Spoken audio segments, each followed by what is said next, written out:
ẹ̀yin Yorùbá má tọrọ jẹ o Christian èmi náà ṣe Christian mo ṣe Muslim o bí o ṣe Christmas níta o bí o dẹ̀ lè ṣe ilé yàtà láéláé nígbà Ramadan àjọ gbàwẹ̀ náà ni o ikùn táwọn wòlíì bá yan àwẹ̀ fún mi mò ń gbà o ṣùgbọ́n ẹni tó bá mọ̀ wéè ló mọ̀ wí nítorí yẹn fún mi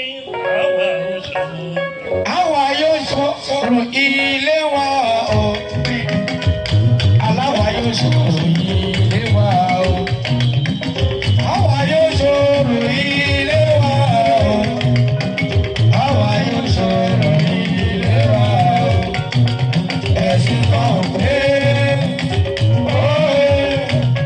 ẹ̀sìn kan pé àwa máa sọ̀rọ̀ àwa yóò sọ̀rọ̀.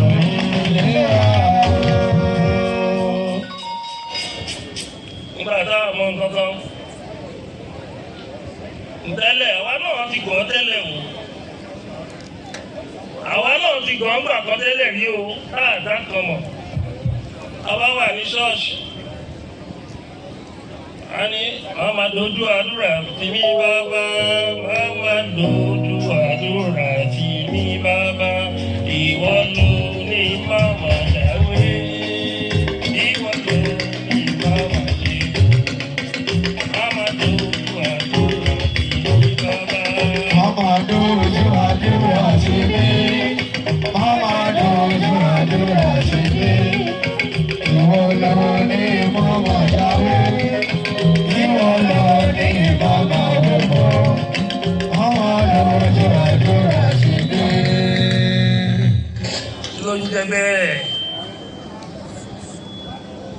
Àwọn èèyàn mi ṣègbé torí pé wọn ní mọ̀. Kì í ṣègbé nìkan, àwọn èèyàn mi ń jẹ̀yà nítorí pé wọn ní mọ̀. Àwọn èèyàn mi ní bad leader ní country wọn nítorí pé wọn ní mọ̀. Àwọn èèyàn mi gba corruption láyè ó wá da ìlú nítorí pé wọn ní mọ̀. Àwọn èèyàn mi hílàhílo issue of insecurity wọ̀lú nítorí pé wọn ní mọ̀. Tí kò ní ẹ fún mi. Wọ́n máa dojú àdúrà tì mí. Wọ́n máa dojú àdúrà tì mí. Wọ́n máa dojú àdúrà tì mí. Wọ́n máa dojú àdúrà tì mí. Ẹ̀yin lẹ ní mọ̀mọ́ jáwé. Ẹ̀yin lẹ ní mọ̀mọ́ rúdú. Wọ́n máa dojú àdúrà tì mí Ọlọ́run. Dojú àdúrà tì mí. Wọ́n máa dojú àdúrà tì mí.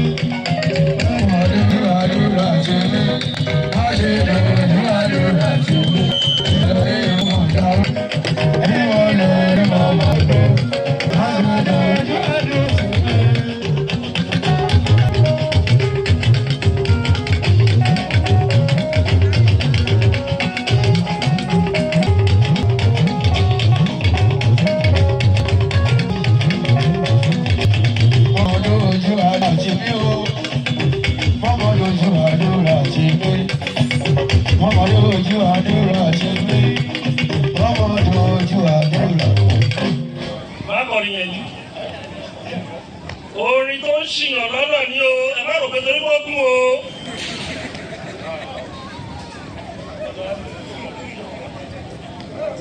Ẹni wọ́n bẹ̀ tó bá tẹ̀lé orin yẹn á máa lulẹ̀ ní o.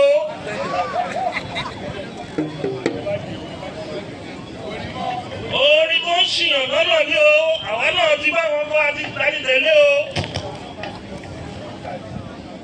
Kí ló ń jẹ bẹ́ẹ̀ pé wá ní kí n má jẹ́wé? Orí kí n má jẹ́wé mo jẹ́ ń jẹ́wé dún kí lè wé dún ó. Ìdájọ́ náà ni orí má jẹ́wé mo jẹ́ ń jẹ̀fọ́. Orí kí n má jẹ́wé mo jẹ́ ń jẹ ewúro pẹ̀lú pẹpẹ súùpù. Gbogbo oògùn tá a lò láyé paracetamol gbogbo ewé náà fi ṣe pẹ̀lú kẹ́míkà. Aṣọ tí à ń wọ̀ yìí cuttings ni kí cuttings tó wù ewé gbọ́dọ̀ wà lára ẹ̀ epo gbọ́dọ̀ wà lára ẹ̀. Gbogbo kòkó náà ń gbìn pé ara kan tó mọ́ wájú nínú cash crop láyé yìí ewé ni o gbogbo jẹjẹ láyé yìí ewé àti egbò ni. ẹ má kọrin yẹn mọ́ ó dùn díẹ̀ tí kò díẹ̀ kọ́ lè mọ̀ pé omi tí yóò dání. wọ́n ṣe lójú àdúrà tí mi wọ́n ṣe lójú àdúrà tí mi wọ́n ṣe lójú àdúrà tí mi wọ́n ṣe lójú àdúrà tí mi. ẹ̀yin ní mọ̀mọ́ yàwé ẹ̀yin ní mọ̀mọ́ wẹ̀kọ́ wọ́n ṣe lójú àdúrà tí mi ẹ̀yin lójú àdúrà tí mi wọ́n ṣe lójú àdúrà tí mi. wọ́n ṣe lójú àdúrà tí mi wọ́n ṣe lójú àdúrà tí mi.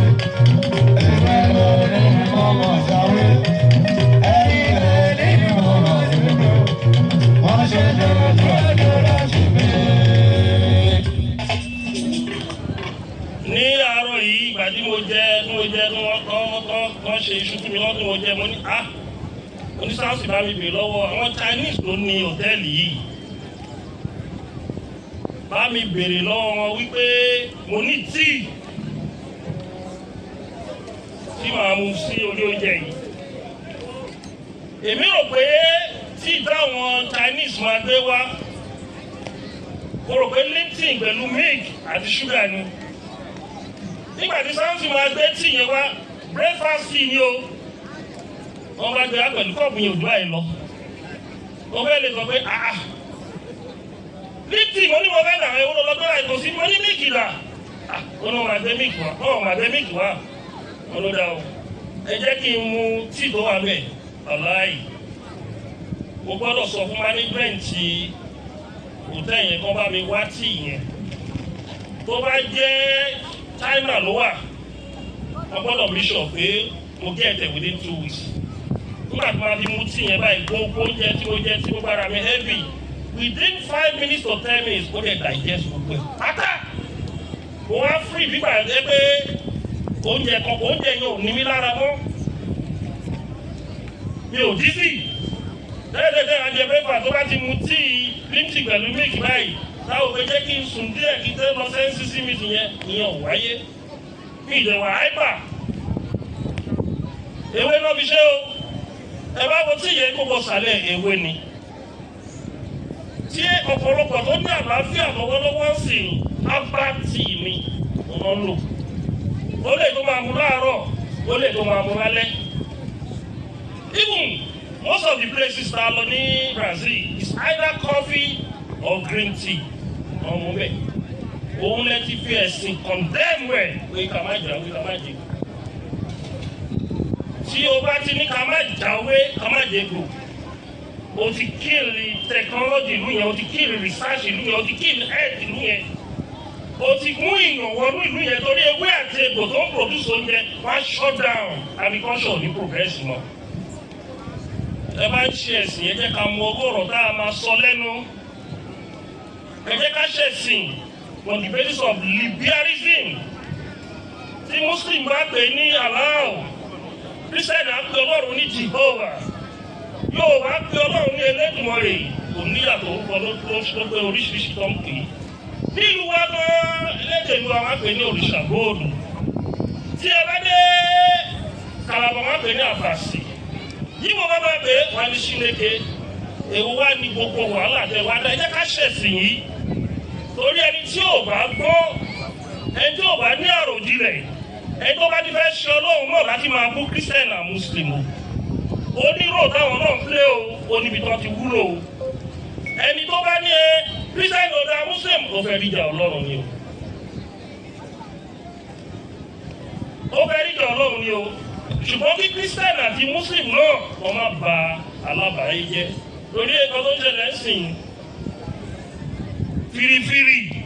fìrífìrí ìbínú Ọlọ́run ó ń ṣẹlẹ̀ lórílẹ̀‐èdè àwọn nǹkan tí ò yẹ kó ṣẹlẹ̀ ní orílẹ̀‐èdè ó ti ṣẹlẹ̀ lórílẹ̀‐èdè torí pé orísun wa a ti fẹnu bà jẹ́ orísun wa a ní kò jẹ́ kankan orísun wa ẹlòmíì ti tẹ ojú ilẹ̀ mọ́lẹ̀ ibi tó ojú ilẹ̀ alálẹ̀ ìlú wà ẹlòmíì ti kọ́lé sí ọ̀pọ̀lọpọ̀ ibi tó ti ń talẹ̀ tó ń wọ́wọ́ òjijì ibi tí ṣẹ̀dá ìlú wà náà bàbá wọn ti ṣe é lẹ̀ torí pé ó ń wá owó á lọ ta ibẹ̀ yẹn á lọ tà ní 30 million àwa gba 30 million yẹn within 3 months àwọn olùmọ̀lá wa kó àgbàná sínú 30 million yẹn lẹ́yìn ìgbà tó bá kó àgbàná sí tó bá ná tán àwọn á fi àìsàn tó dáa wọn á fi dá lọ́lá àwa di pé àìsàn yẹn ló máa nọ́ọ̀sì owó tó ti kó jọ tẹ́lẹ̀ nínú àìsàn ló máa wà tí tó máa fi kú.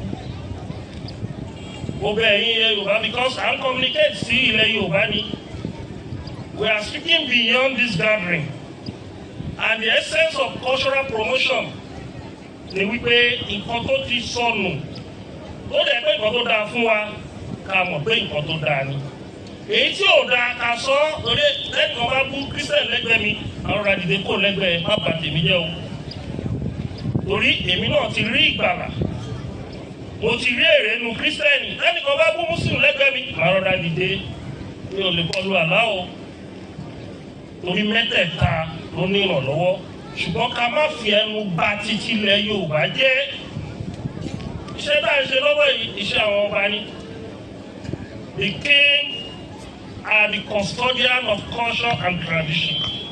Lóòótọ́ Ààrẹ Onakakanfo ọba jagunjagun lòun náà. Ọba jagunjagun lòun náà.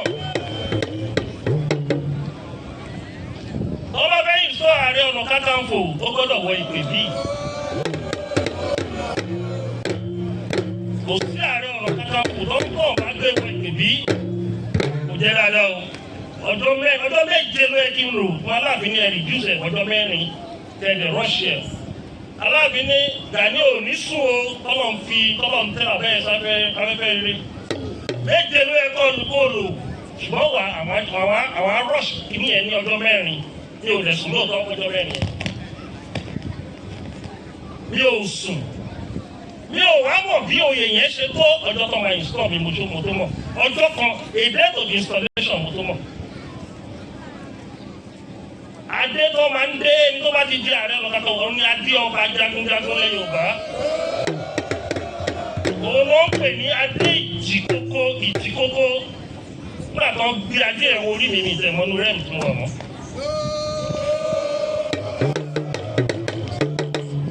Àwọn tó mú un gbadá ìjókòó ń sìn olóyè Ààrẹ Onakakanfo méjì ti wà mí báyìí. Ààrẹ ò ní ṣaláì má lù lóyè yìí.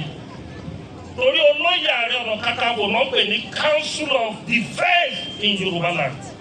Òun la máa ń pè ní Ààrẹ in Council. Torí iṣẹ́ tó wà lọ́wọ́ Ààrẹ Onakakanfo èèyàn táàtì ò lè dá ṣe tó. Ibi mo yẹ wà lẹ́nìí nínú àwọn olóyè Ààrẹ Onakakanfo mo ìran lọ sí bẹ́ǹkì mẹ́ta. Ọmọ bẹ̀ yẹn bá wá. Ẹjẹ́ àjọ ṣiṣẹ́ papọ̀ kí a lè débi tá à ń lọ. Ṣùgbọ́n ọba tí ò bá fẹ́ ṣe o bóbìnrin ò bá sí Jésù ọkùnrin á sí Jésù obìnrin ó sí Jésù obìnrin kò sí ọkùnrin á sí Jésù obìnrin kò sí ọkùnrin á sí Jésù iṣẹ́ Olúwa ni ọkùnrin kò sí ọkùnrin kò sí obìnrin á sí Jésù ọkùnrin kò sí obìnrin á sí Jésù ọkùnrin kò sí obìnrin á sí Jésù iṣẹ́ Olúwa ni. Okay.